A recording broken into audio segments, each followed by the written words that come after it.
Hello young historians! Today, we're embarking on a journey back in time to explore the very first flag of the United States. Join us as we uncover the captivating history behind this iconic symbol of freedom and unity. We have had an update here at the studio and now have a big screen behind me. This should make it a little easier for you to see all of the amazing things we have to show you. Behold, the first United States flag, also known as the Betsy Ross flag. Created in the 1770s, this flag was a remarkable representation of the 13 colonies that came together to form a new nation, the United States of America.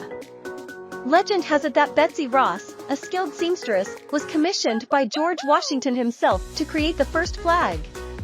The flag originally featured 13 stars in a circle, representing the unity of the 13 colonies, and 13 stripes, symbolizing the first colony's resilience and determination.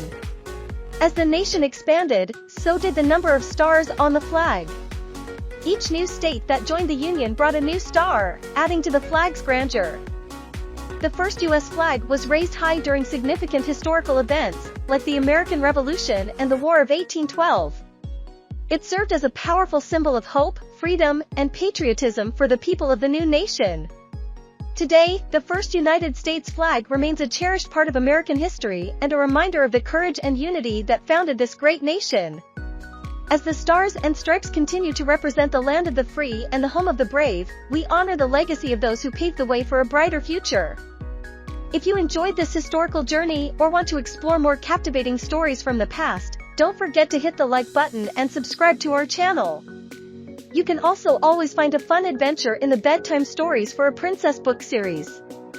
Until next time young historians, keep learning, keep dreaming, and keep making history.